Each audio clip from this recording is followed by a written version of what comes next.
Meus caros, estamos aqui novamente para mais uma videoaula de noções de direito penal. Sou o professor Joaquim Comini e nessa videoaula estudaremos sobre a extinção da punibilidade. As causas de extinção da punibilidade penal extinguem a pena aplicável. É isso mesmo que você ouviu. A pena aplicada ao réu pode ser extinta. Para sabermos quais são as causas de extinção da punibilidade, vamos ao slide estudarmos o artigo 107 e seus incisos. Extinção da punibilidade. Artigo 107. Extingue-se a punibilidade, inciso 1, pela morte do agente. Nesse caso, meus caros, após juntar no processo a certidão de óbito do detento falecido, o juiz, após ouvir o Ministério Público, extingue o processo. Simples assim. Pela anistia, graça ou indulto.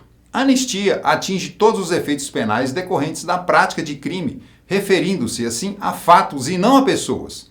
Pode ser concedida antes ou depois do trânsito em julgado da sentença condenatória, beneficiando todas as pessoas que participaram do crime ou excluindo algumas delas, por exigir requisitos pessoais.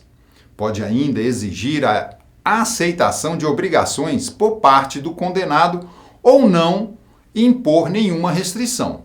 Porém, o beneficiado poderá não concordar com as condições impostas na lei. Concedida a anistia, não pode ser revogada por outra lei. Já o indulto, meus caros, é uma forma de perdão da pena concedido pelo presidente da República. É destinado aos sentenciados que cumprem pena privativa de liberdade e que se enquadrarem nas hipóteses indulgentes previstas no decreto presidencial. Dentre elas, o alcance de determinado lapso temporal e comportamento carcerário, satisfatório, é claro. Então, visto os incisos 1 e 2 do artigo 107, vamos ao estudo do inciso 3 no próximo slide. Inciso 3. Pela retroatividade de lei que não mais considera o fato como crime. O crime é excluído se a lei posterior deixa de considerar o fato como crime. Aqui temos o artigo 2º do Código Penal que diz: artigo 2º. Ninguém pode ser punido por fato que lei posterior deixa de considerar crime, cessando, em virtude dela, a execução e os efeitos penais da sentença condenatória. Em destaque de amarelo temos, parágrafo único, a lei posterior que, de qualquer modo, favorecer o agente, aplica-se aos fatos anteriores, ainda que decididos por sentença condenatória transitada em julgado. Percebam que, no parágrafo único, deixa claro que lei posterior que foi editada beneficiando o réu será aplicada mesmo após de sentença transitada em julgado. Seguindo com o estudo do artigo 107, vamos agora analisar dois institutos jurídicos importantíssimos para o direito penal. Eles estão no inciso 4 do artigo 107. Prescrição e decadência. Vamos ao slide. Inciso 4. Pela prescrição, decadência ou perempção, ou seja, extingue-se a punibilidade. Com a prática de uma infração penal por pessoa culpável, ao Estado dá o direito de punir. Para fazer valer esse direito, o Estado, por meio de órgãos próprios, deve iniciar uma ação penal perante o Poder Judiciário, para que este declare a sua procedência sim e imponha uma sanção ao réu. Acontece que essa pretensão punitiva deve ser exercida dentro de certos prazos fixados na lei. Se não for, haverá a prescrição.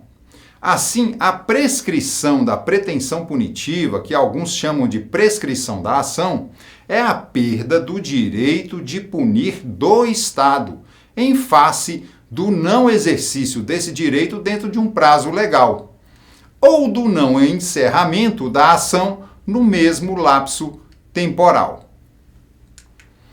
A prescrição da pretensão punitiva deve ser verificada de acordo com o máximo de pena privativa de liberdade prevista em abstrato para a infração penal, de acordo com as seguintes regras do artigo 109 do Código Penal. Bem, meus caros, eu não irei ler o artigo 109, que ficará aí no slide para vocês consultarem. Irei demonstrar um quadro resumo do artigo 109.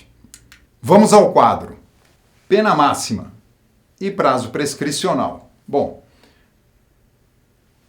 quando a pena é inferior a 1 ano, o prazo de prescrição de 3 anos. Quando a pena máxima é de 1 a 2 anos, o prazo prescricional de 4 anos. Quando a pena é superior a 2 e não superior a 4, o prazo de prescrição do crime será de 8 anos. Sendo a pena superior a 4 e não superior a 8 anos, o prazo de prescrição será de 12 anos. Superior a 8 e não superior a 12, o prazo de prescrição será de 16 anos. Superior a 12 anos, será o prazo prescricional de 20 anos. Então percebam que aqui nesse quadro a gente tem uma questão muito importante sobre os prazos prescricionais. E os prazos prescricionais, eles estão aí no artigo 109, mas eu deixei esse quadro para que vocês possam tê-lo aí e arquivar isso em casa para facilitar o estudo de vocês. Assim, se a ação penal não for iniciada dentro do prazo fixado, será reconhecida a prescrição. A seguir, no próximo slide, apresento a vocês o exemplo para facilitar a compreensão do tema, prescrição. Vamos novamente ao slide verificar o exemplo. O crime de desacato é punido com detenção de 6 meses a 2 anos. Como a pena máxima é de 2 anos, a prescrição ocorre em 4 anos. Dessa forma, se não tiver ocorrido o recebimento da denúncia dentro desse prazo, deverá ser declarada a prescrição. Além disso, haverá também a prescrição se a denúncia for recebida em prazo inferior a 4 anos, porém não for proferida sentença após o mesmo tempo a contar do recebimento da denúncia. Pois bem, meus caros, depois desse exemplo, tudo fica mais fácil, não é mesmo? Sobre decadência, que é o próximo assunto, vamos ao slide analisar o que nos ensina a doutrina. A decadência para o direito criminal é a perda do direito de ação pelo ofendido, ou seja, o ofendido não se manifesta, não denuncia para a autoridade competente dentro do prazo legal e não denunciando ocorre a decadência. E a consequência do reconhecimento da decadência é a extinção da punibilidade do autor do fato. Então, meus caros, o direito tem um jargão que diz: a justiça não socorre aos que dormem. É isso mesmo, não socorre. Uma vez que ocorreu a decadência do direito de agir da vítima, ele não poderá mais pleitear a assistência do Estado para lhe defender.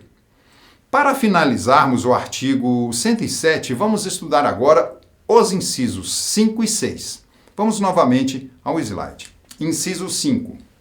Extingue-se a punibilidade pela renúncia do direito de queixa ou pelo perdão aceito nos crimes de ação privada.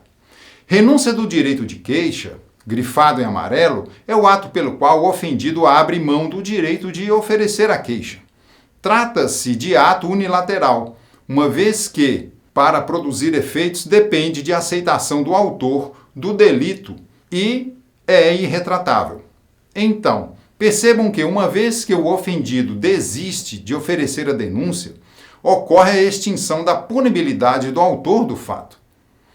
Já na parte final do inciso, também grifado em amarelo, pelo perdão aceito. Aqui o perdão é feito pela vítima, de forma escrita no processo. O perdão da vítima tem que ser aceito pelo autor do fato. Portanto, é um ato bilateral. A vítima perdoa o autor, que terá que aceitar o perdão. Caso contrário, não será possível aplicar o instituto jurídico do perdão. E por último, tem o inciso 6, que trata da retratação do agente, do autor do fato delituoso. Vamos novamente a mais um slide. Inciso 6. Pela retratação do agente nos casos em que a lei admite.